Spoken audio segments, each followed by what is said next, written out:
बॉलीवुड वो माया नगरी है जहां कई कलाकारों ने नाम और शोहरत कमाई, लेकिन सफलता का परचम लहरा चुके कई कलाकारों को इसने आसानी से बिसरा भी दिया। उनकी गरीबी, मुफलिसी और बुरे दौर में किसी ने उनके हाल की जानकारी तक नहीं ली। वैसे तो अर्श से फर्श तक पहुंचे कलाकारों की एक लंबी फहरिस्त है, लेकिन आज बात राज किरण की। राज किरण ने 80 के दशक में चर्चित डायरेक्टर B.R. चोपड़ा की फिल्म कागज की नाव से बॉलीवुड में कदम रखा था। राज किरण बॉलीवुड के लेजेंडरी एक्टर ऋषि कपूर के साथ फिल्म कर्ज में भी नजर आए थे। 80 के दशक में अर्थ, कर्ज, घर हो तो ऐसा, घर एक मंदिर और वारिस जैसी सफल फिल्मों में नजर आने वाले राज किरण ने फिल्मों में कई बड़े और छोटे रोल अदा किए, अपनी पहचान बनाई, अपने दौर के चर्चित चेहरे बन गए।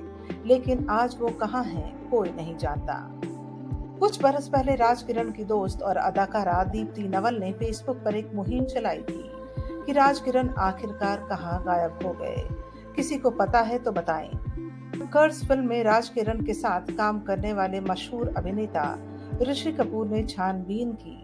वो 2011 में अमेरिका में रह रहे राज किरण के भाई गोविंद मेहतानी से मिले और फिर उन्हें जो जानकारी मिली उससे माया नगरी के साथ साथ देश भी शॉक्ड रह गया था। ऋषि कपूर को पता चला कि राज किरण अमेरिका के एक पागलखाने में जिंदगी काट रहे हैं। सफलता की ऊंचाइयों को छूने वाला एक नामी गिरामी सितारा एकाएक दूसरे मुल्क के पागलखाने कैसे पहुंच गया? आखिर क्या हुआ था राज किरण के साथ? राज किरण के बारे में उनके भाई गोविंद मेहतानी ने तब ऋषि कपूर को जो बताया वो इंडस्ट्री के अंधेरे पहलू को दिखाने के लिए काफी है। खबरों की माने तो 90 का दशक आते आते राज किरण का बुरा वक्त शुरू हो चुका था। दरअसल राज किरण को जब फिल्में कम मिलने लगी तो वो टीवी की तरफ रुख करने के लिए मजबूर हुए। उन्होंने शेखर सुमन के साथ टीवी सीरियल रिपोर्टर में भी काम किया, लेकिन ज्यादा काम नहीं मिला।